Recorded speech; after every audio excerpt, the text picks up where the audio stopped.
Hello students, मैं विनय मिश्रा स्वागत करता हूं आपके अपने परिवार यूनिक टॉपर्स पे। आज हम लोग स्ट्रक्चर ऑफ द एटम का जो लास्ट पार्ट पढ़ने वाले हैं, ठीक है, जिसमें हम लोग बातचीत करेंगे एटॉमिक नंबर क्या होता है, मास नंबर क्या होता है, इलेक्ट्रॉनिक कन्फिग्रेशन क्या होता है, कैसे इलेक्ट्रॉनिक कन्फिग्रेशन करते हैं, ठीक है, वैलेंसी क्या होती है, आइसोटोप्स, आइसोबार्स एंड आइसोटोन्स, यानी कि पूरा जो ये टॉपिक है आज हम लोग कवर करने वाले हैं। बहुत ही बेसिक टॉपिक है ये। अगर जो मैं टर्मिनोलॉजी आज समझा रहा हूँ आपको, अगर ये समझ जाएंगे तो आगे चल के बहुत सारी चीजें आपको क्लियर हो जाएंगी। यानी कि जब 11th-12th में जाओगे आप तो वहाँ पे ये सारी चीजें बहुत ही मायने रखती हैं, और 9th में तो है ही है, 10th में भी बहुत ज्यादा मायने रखती है। यानी कि पूरा बेसिक टर्मिनोलॉजी है, तो समझना हम लोग को। उससे पहले आपको क्या करना है, you have to learn 1 to 20 elements. यानी कि पीरियोडिक टेबल आप लोगों ने देखा होगा, तो उसमें क्या है, एलिमेंट्स हैं, तो कम से कम 1 से लेकर के 20 तक के एलिमेंट्स आपको याद होने चाहिए, ठीक है। एलिमेंट क्या होते हैं आपको पता है, ठीक है, ऑलरेडी हम लोग डिस्कस कर चुके हैं। तो आपको क्या 1 से लेकर के 20 तक के एलिमेंट्स हमें याद होने चाहिए। कैसे? Hydrogen, helium, lithium, beryllium, boron, carbon, nitrogen, oxygen, fluorine, neon, sodium, magnesium, aluminium, silicon, phosphorus, sulphur, chlorine, argon, potassium and calcium, ये हमें याद होना चाहिए। अब डायरेक्टली बातचीत करते हैं एटॉमिक नंबर की कि what is atomic number. Atom तो पता है, बट एटॉमिक नंबर आपको नहीं पता होगा। एटॉमिक नंबर का मैं सीधा सा शब्द का मतलब बताऊं तो क्या होगा, जो हमने लिखा हुआ सीक्वेंस में नंबर लिखा हुआ है, 1 नंबर पे हाइड्रोजन, 2 नंबर पे हीलियम, 3 नंबर पे लिथियम, 4 पे बेरिलियम, 13 पे एल्युमिनियम, 14 पे सिलिकॉन, 20 पे कैल्शियम, यही इसका क्या हुआ एटॉमिक नंबर। अगर मैं पूछूं कि एल्युमिनियम का एटॉमिक नंबर कितना है भाई, तो आप बताओगे मेरे को 13 है। क्यों? क्योंकि 13 नंबर पे प्लेस पे आ रहा है। अच्छा, सोडियम का एटॉमिक नंबर कितना होगा, 11 होगा। ये तो बेसिक टर्मिनोलॉजी हुआ। अगर हम केमिस्ट्री लैंग्वेज में बातचीत करें तब एटॉमिक नंबर को कैसे डिफाइन करेंगे, इसको समझते हैं। अगर मैं एटॉमिक नंबर की बात करूं, समझना पड़ेगा अच्छे से, जो सीरियल लिखा हुआ है ना वही इसका एटॉमिक नंबर है, वही है क्या इसका एटॉमिक नंबर है। अब मैं एटॉमिक नंबर बताता हूं, बेसिक टर्मिनोलॉजी है ये। इसको हम लोग बेसिकली जेड से डिनोट करते हैं। एटॉमिक नंबर को किससे डिनोट करते हैं भाई, जेड से डिनोट करते हैं। अब एटॉमिक नंबर केमिस्ट्री के लैंग्वेज में क्या हो सकता है,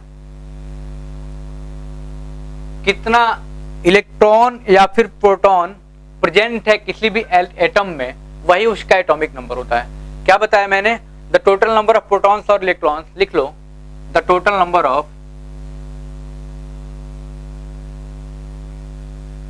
इलेक्ट्रॉन्स एंड प्रोटॉन्स। इलेक्ट्रॉन्स और प्रोटॉन कह लो, क्योंकि इलेक्ट्रॉन प्रोटॉन के बराबर होता, भी चीजें क्लियर हो जाएंगी। क्या बताया मैंने, the total number of electrons और protons present in any element, present in any element.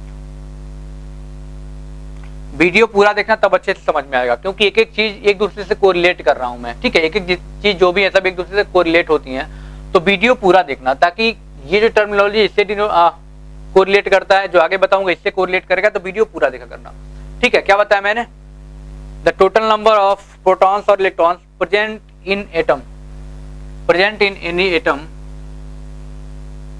Of given element. इतना बस समझ लो, अब आगे मैं समझाता हूं।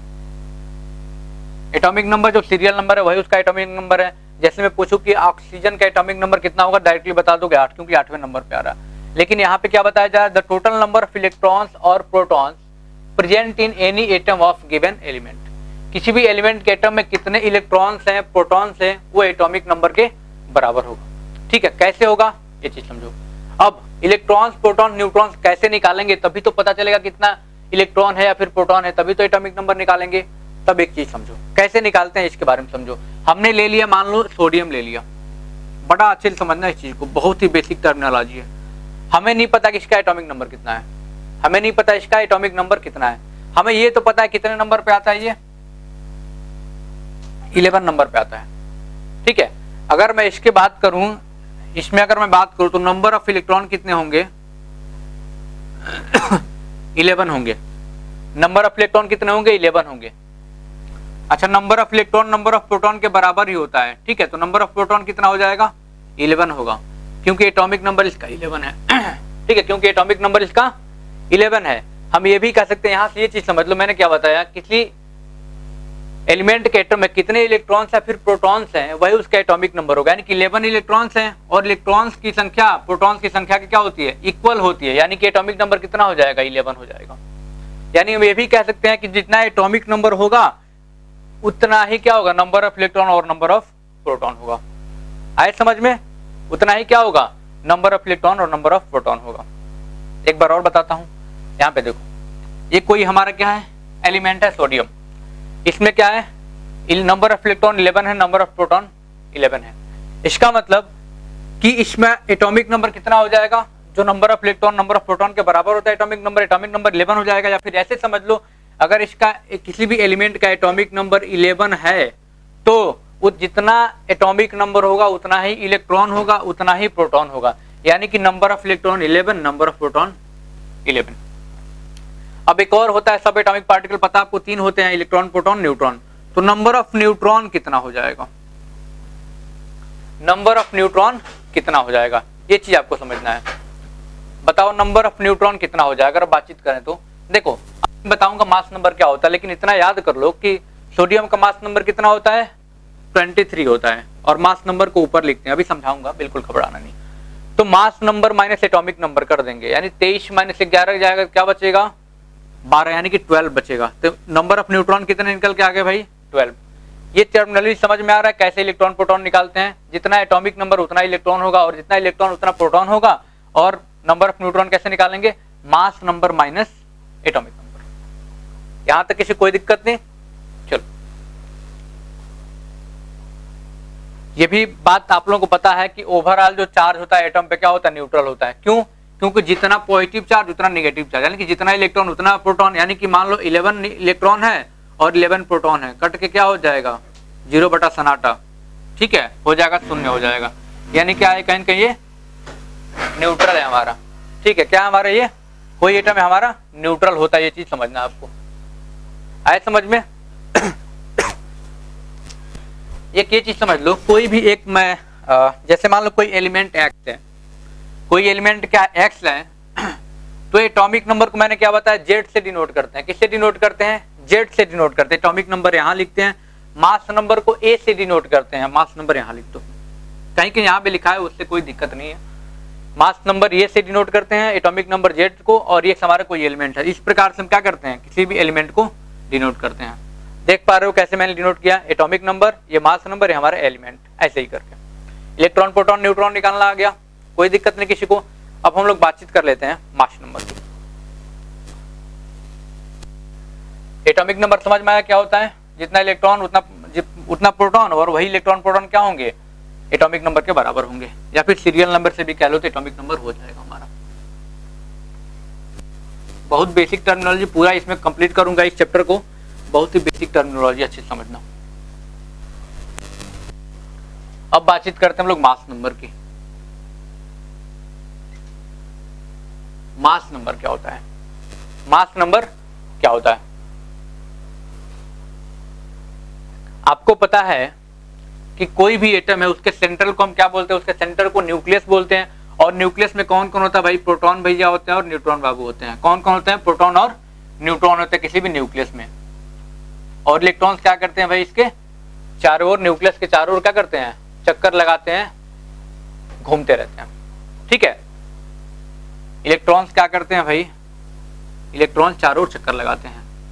तब ये भी आप जानते हो कि कोई किसी भी एटम का जो टोटल मास होता है उसके सेंटर पे लाई करता है, पूरा कंसेंट्रेट कहाँ करता है, सेंटर पे कंसेंट्रेट करता है। रदरफोर्ड ने ये करके बताया था, एक्सपेरिमेंट करके बताया भी था, ठीक है, अपने एक्सपेरिमेंट में बताया भी था।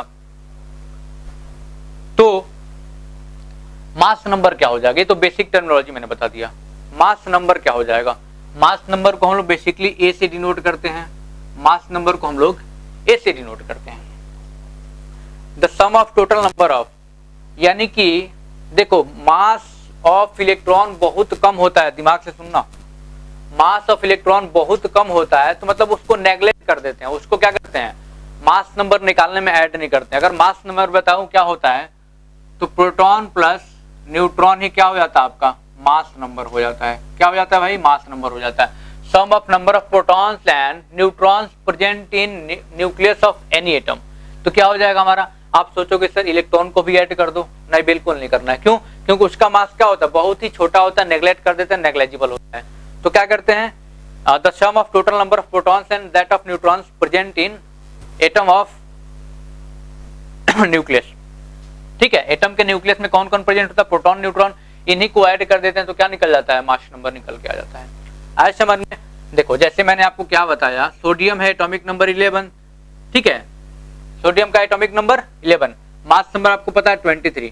अब देखो मैंने क्या बताया, बहुत अच्छे से समझना, number of electron, number of electron कितने हो जाएंगे भाई, वही एटॉमिक नंबर क्या होता है, नंबर ऑफ इलेक्ट्रॉन के बराबर, यानी कि 11, और number of electron number of proton के बराबर होता है, यानी कि नंबर ऑफ प्रोटॉन कितना हो जाएगा भाई, ये हो जाएगा, ये भी 11 हो जाएगा। अब मास नंबर क्या, नंबर ऑफ न्यूट्रॉन क्या हो जाएगा, ये समझना।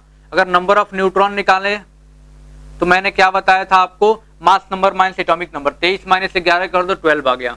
अब मैंने क्या बताया, मास नंबर क्या होता है, प्रोटॉन को न्यूट्रॉन को ऐड कर दो भाई, तुम्हारा क्या आ जाएगा मास नंबर। चलो ऐड कर लो भाई, ये प्रोटॉन 11 और न्यूट्रॉन 12, कितना होगा, 11 दूना 22 है, 23, यानी कि 23 आ गया।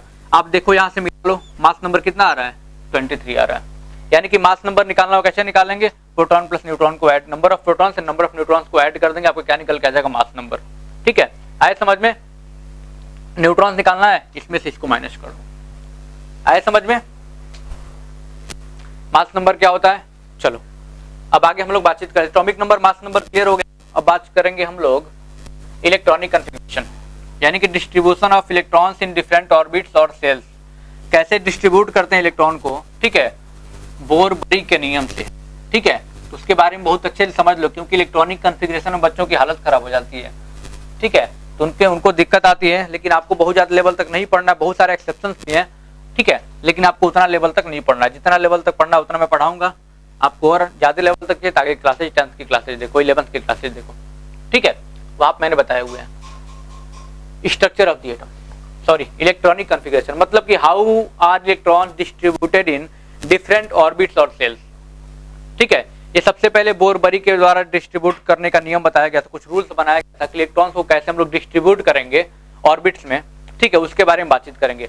आपको पता भी है कि ये हमारा न्यूक्लियस है, और इलेक्ट्रॉन्स क्या करते हैं, चक्कर लगाते हैं। ये हमारा के सेल, के सेल, यल सेल, एम सेल, ये हमारा एन सेल। आ रहा है समझ में, यानी कि डिफरेंट ऑर्बिट्स में इलेक्ट्रॉन को कैसे डिस्ट्रीब्यूट करना है, बोर-बरी ने बताया था। कितने बताया था, बोरसेन-बरी ने। ठीक है, तो उन्हीं के हिसाब से हम लोग कुछ रूल्स हैं देख लेते हैं, क्योंकि भाई रूल उन्होंने बनाया है तो भाई कुछ सोच समझ के बनाया होगा। उसी रूल को फॉलो करते हुए हम लोग क्या करेंगे, इलेक्ट्रॉन को डिस्ट्रीब्यूट करेंगे, फिल करेंगे ऑर्बिट्स में, सेल्स में। ठीक है, पहला रूल क्या है, the maximum number of electrons present in, the maximum number of electrons present in any shell is given by the formula 2n²। पहला रूल समझ लो, क्या बताया इन्होंने, कि इन्होंने क्या बताया कि किसी भी ऑर्बिट में या फिर सेल में मैक्सिमम नंबर ऑफ इलेक्ट्रॉन कितने रह सकते हैं, वो हम उस निकालेंगे हम लोग फॉर्मूले से, जिसका जो फॉर्मूला है दैट इज 2n²। क्या है, 2n² है। अब समझो, n क्या है, n है अपना नंबर ऑफ ऑर्बिट्स, n की जगह 1 2 3 रख लो। मान लो हमें पूछना है, पूछ दिया गया पहले ऑर्बिट में या फिर पहले सेल में कितने मैक्सिमम इलेक्ट्रॉन रह सकते हैं भाई, यानी फर्स्ट ऑर्बिट, यानी कि मैं बातचीत करूं फर्स्ट ऑर्बिट और के सेल, बताओ मैक्सिमम नंबर ऑफ इलेक्ट्रॉन इसमें कितने रह सकते हैं, जल्दी बताओ।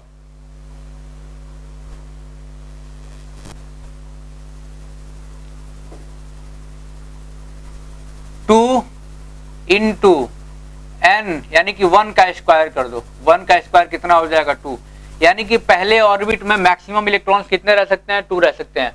अगर मैं सेकंड की बात करूं, सेकंड ऑर्बिट या फिर एल सेल की, एल सेल में कितने इलेक्ट्रॉन्स होंगे भाई, एन की जगह 2 रख दो, 2 इंटू 2 का स्क्वायर, 2 2 जा 4, 2 जा 8, 8 हो जाएगा। यानी कि सेकेंड ऑर्बिट में कितने मैक्सिमम इलेक्ट्रॉन आ सकते हैं, 8। थर्ड ऑर्बिट की बात कर लो भाई, तो कितने आ जाएंगे, 2 इंटू एन की जगह 3 रख दो, 3 3 जा 9, 2 जा 18 आ जाएगा, 18 आ जाएगा। फोर्थ ऑर्बिट की बात कर लो, यानी कि एम सेल की बात, एन सेल की बात कर लो, 2 इंटू 4 का स्क्वायर, 4 4 जा 16, 2 जा 32। ऐसे ही करके फिर 50 आएगा, फिर जो भी आएगा आप करते जाएंगे।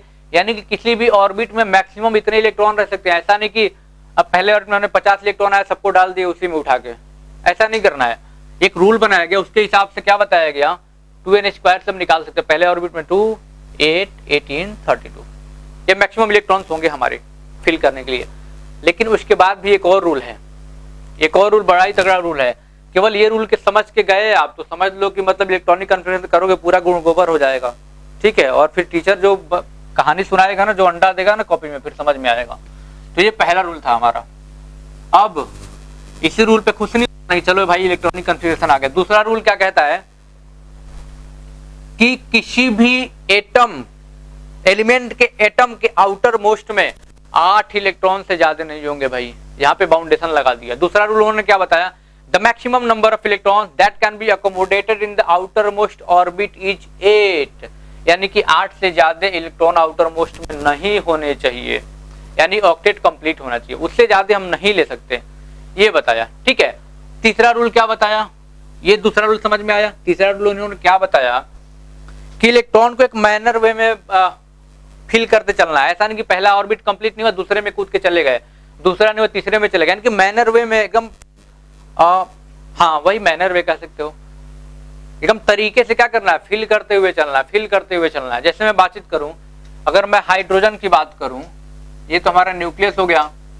अब इलेक्ट्रॉनिक कन्फिगरेशन देख ही लो भाई कैसे होगा। अब इलेक्ट्रॉनिक कन्फिगरेशन देख ही लो कैसे होगा। हाइड्रोजन का क्या हो जाएगा 1, कितने इलेक्ट्रॉन होंगे हाइड्रोजन में भाई, जो एटॉमिक नंबर होगा उतने ही इलेक्ट्रॉन्स होंगे, इतना दिमाग लगाना है। 1 हो जाएगा। इसका क्या हो जाएगा 2 हो जाएगा। लिथियम का क्या हो जाएगा 2,1 हो जाएगा। बेरिलियम का क्या हो जाएगा 2,2 हो जाएगा। बोरॉन का क्या हो जाएगा भाई 2,3 हो जाएगा। नहीं भरोसा गिन के देख लो, 1 2 2 1 3 2 2 4 2 3 5। कार्बन का क्या हो जाएगा 2,4, नाइट्रोजन का 2,5, ऑक्सीजन का 2,6, फ्लोरीन का क्या हो जाएगा भाई 2,7, नियोन का 2,8। आए समझ में।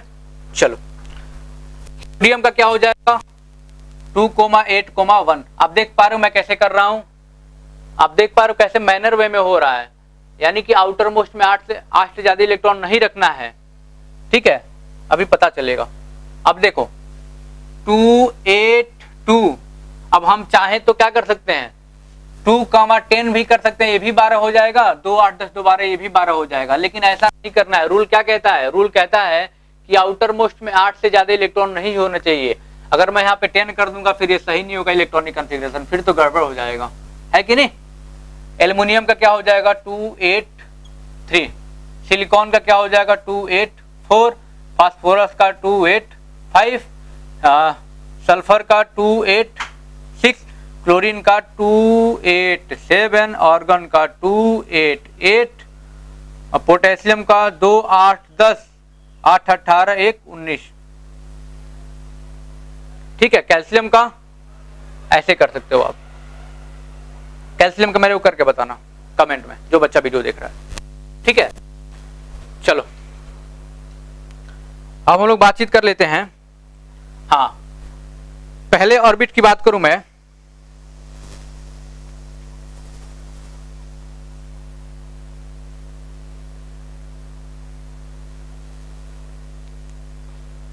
पहले ऑर्बिट की हाइड्रोजन के लिए बात करूं तो पहले में कितने इलेक्ट्रॉन, 1 इलेक्ट्रॉन से डिस्ट्रीब्यूट कर दिया।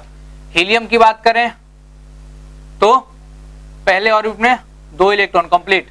लिथियम की बात करें भाई तो पहले में 2, देखो लिखा हुआ है पहले में 2, आउटर मोस्ट में 1। इस प्रकार से हम क्या कर सकते इलेक्ट्रॉनिक कन्फिगरेशन कर सकते हैं, ठीक है। यहां तक समझ में आया इलेक्ट्रॉनिक कन्फिगरेशन कैसे करते हैं, पूरा मैनर में करना जैसे मैंने करके बताया आपको, ठीक है। आपको ऐसे मैनर में करना है।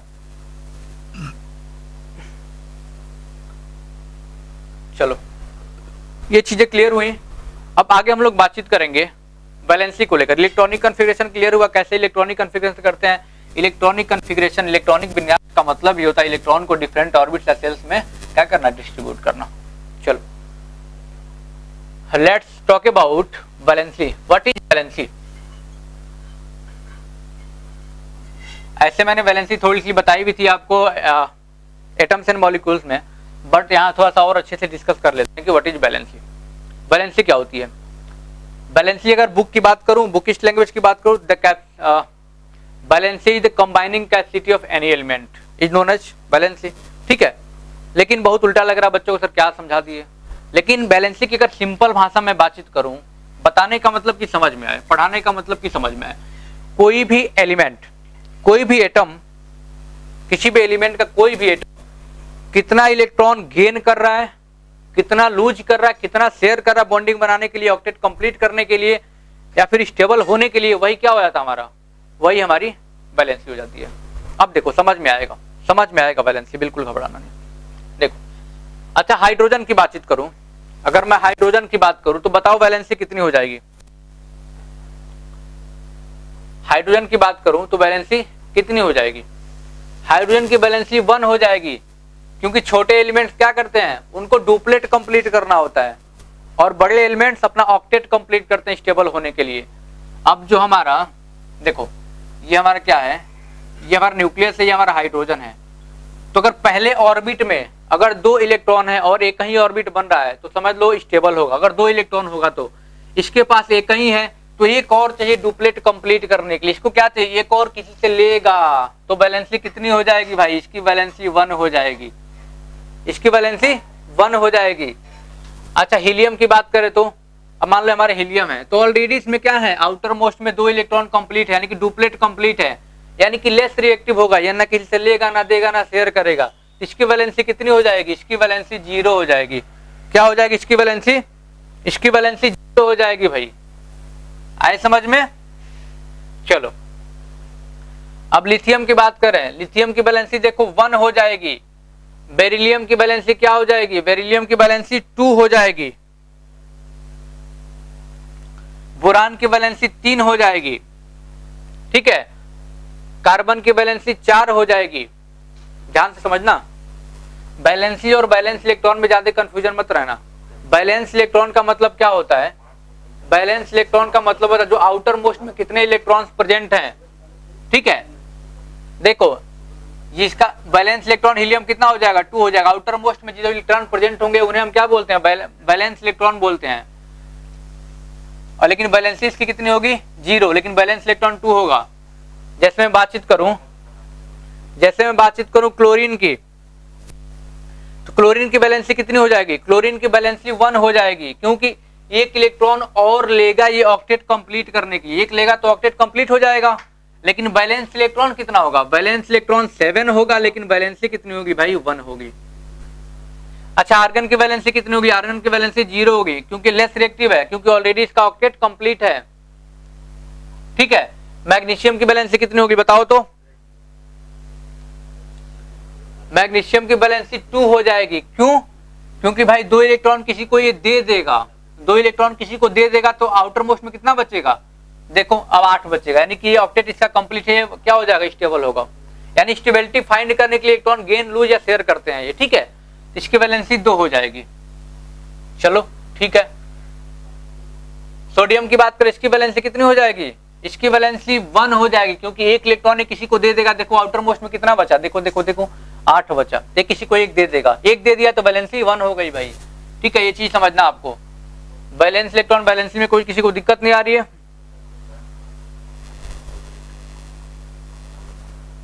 चलो ये चीजें आपको वैलेंसी लेकर के क्लियर हो गया, वैलेंसी कैसे निकालते हैं। ठीक है, चलो अब हम लोग बातचीत करते हैं आइसोटोप्स की। अब बातचीत करेंगे, वैलेंसी क्लियर हो गया सबको, कहीं से कोई दिक्कत नहीं आ रही है? ठीक है, अब हम लोग बातचीत करते हैं, चलो आइसोटोप्स। हाँ, आइसोटोप्स क्या होते हैं इसको हम लोग बातचीत कर लेते हैं, इसके बारे में बातचीत कर लेते हैं। क्या नाम है? आइसोटोप्स। आइसोटोप्स, आइसोटोप्स क्या होते हैं? आइसोबार्स क्या होते हैं? आइसोटोन्स क्या होते हैं? आपके एग्जाम में पूछे जाते हैं। आइसोटोप्स और आइसोबार्स से पूछे जाते हैं, लेकिन मैं आइसोटोन्स भी बता देता हूं, कई की बुक में दिया हुआ है, रेफरेंस बुक में, उसको मैं बताता हूं। Elements having same atomic number but different atomic mass. Elements having same atomic number but different mass number is called isotopes. लिख लो, elements having same atomic number but have different mass number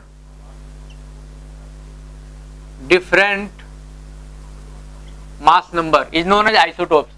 Elements having same atomic number but different mass number is called isotopes. Example की बातचीत करें, समझना बड़ा अच्छे से। Hydrogen के 3 आइसोटोप्स होते हैं, protium, deuterium and tritium. Protium,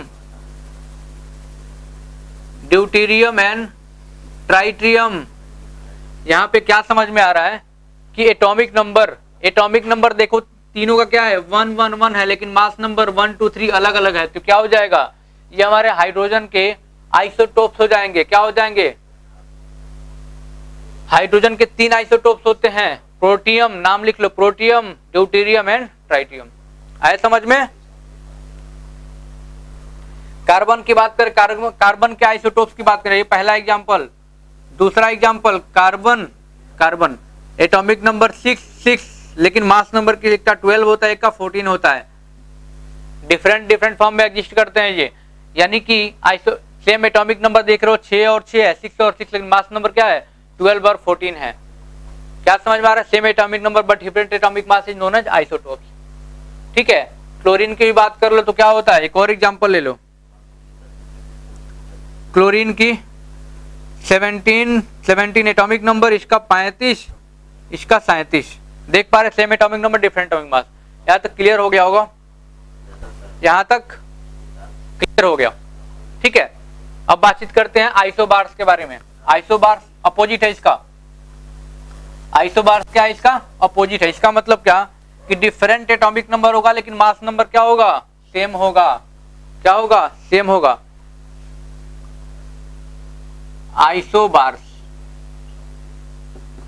isobars के बारे में हम लोग बातचीत करते हैं। आइसोबार्स क्या होते हैं, ठीक है। आइसोबार्स मतलब क्या, elements having different atomic number but have same mass number, वही क्या होते हैं, आइसोबार्स होते हैं। दिमाग में बैठा लो आइसोबार्स को, आइसोटोप्स को। ठीक है, जैसे मैं बातचीत करूं आर्गन की और कैल्शियम की। ठीक है, तो आर्गन का एटॉमिक नंबर देखो 18 होता है, कैल्शियम का 20 होता है, लेकिन मास नंबर दोनों का 40 और 40 होता है। क्या देखने को मिल रहा है, यहाँ से एटॉमिक नंबर क्या है, डिफरेंट है। इसका 18 है, इसका 20 है, बट मास नंबर दोनों का सेम है, 40 और 40। ऐसे समझ में। अब यही क्या हो गया, हमारा आइसोबार्स हो गए। अब चाहे तुम लोग निकाल सकते हैं, इसमें देख लेते हैं, इसमें नंबर ऑफ इलेक्ट्रॉन कितने होंगे भाई, 18, क्योंकि एटॉमिक नंबर के बराबर होगा। प्रोटॉन कितना होगा भाई, इलेक्ट्रॉन के बराबर होगा 18। न्यूट्रॉन कितना होगा, 40 माइनस 18 कर दो, कितना हो जाएगा 18 2 20 20 40, यानी 22 आ जाएगा। इसमें बातचीत कर लो, इलेक्ट्रॉन्स कितने होंगे, देखो 20, और इलेक्ट्रॉन के बराबर ही प्रोटॉन होता है 20। न्यूट्रॉन कितना हो जाएगा 40 माइनस 20 20। ठीक है, मास नंबर दोनों का सेम है लेकिन एटॉमिक नंबर अलग अलग है। चेक भी कर सकते हो, मास नंबर मैंने क्या बताया, proton plus neutron, proton plus neutron check करोगे क्या हो जाएगा 18 और 22 कितना हो जाएगा 40। इसमें प्रोटॉन न्यूट्रॉन चेक करोगे मास नंबर कितना आ जाएगा 40। यहाँ से चेक भी कर सकते हो आप, देख पा रहे हो दोनों का क्या है, मास नंबर अलग अलग है but atomic number, sorry mass number same है बट एटॉमिक नंबर अलग अलग है। ये क्या हो गया हमारा, ये हमारा हो गया आइसोबार्स। ठीक है, अब बातचीत करते हैं हम लोग आइसोटोन्स की। ठीक है, और किसी भी चैप्टर में कहीं से कोई दिक्कत आती है किसी टॉपिक में, जरूर हमें बताएंगे, आप जरूर हमें बताएंगे कमेंट के माध्यम से। आइसोटोन्स क्या होते हैं, elements having same number of neutrons, elements having same number of neutron is known as isotones. Example में सोडियम मैग्नीशियम याद कर लो, सोडियम एंड मैग्नीशियम याद कर लो। एग्जांपल में सेम नंबर ऑफ न्यूट्रॉन होंगे, उन्हें हम आइसोटोन्स बोलेंगे। ठीक है, एग्जांपल में सोडियम एंड मैग्नीशियम। चेक कर लो, number of electron, proton, neutron, इसमें भी इलेक्ट्रॉन, प्रोटॉन, न्यूट्रॉन, इसमें इलेक्ट्रॉन कितना हो जाएगा, 11 हो जाएगा। इलेक्ट्रॉन के बराबर प्रोटॉन होता है 11 हो जाएगा। ये 23 होता है, न्यूट्रॉन कितना हो जाएगा, 12 हो जाएगा। ये 24 मास नंबर होता है, इलेक्ट्रॉन कितना हो जाएगा, देखो 12, इलेक्ट्रॉन के बराबर प्रोटॉन 12, और न्यूट्रॉन कितना हो जाएगा, 24 माइनस 12 कितना हो जाएगा, 12। यानी यहाँ से क्या समझ में आ रहा है, न्यूट्रॉन इसमें भी 12 है, न्यूट्रॉन इसमें भी 12 है, नंबर ऑफ न्यूट्रॉन। इसका मतलब क्या हुआ, ये क्या एक दूसरे के आइसोटोन्स है, क्या है, एक दूसरे के आइसोटोन्स हैं। ये आपका रहा एटॉमिक स्ट्रक्चर या फिर कह लो structure of the atom. 9th class का 4th चैप्टर यहाँ पे कंप्लीट होता है। कहीं से किसी को बच्चे को दिक्कत आती है, आप हमें कमेंट के माध्यम से जरूर बताएंगे और सुझाव अपना जरूर देंगे, कहाँ पे आपको समझ में नहीं आया या फिर क्या दिक्कत आ रही, कमेंट के माध्यम से जरूर हमें बताएंगे। Thank you so much unique toppers.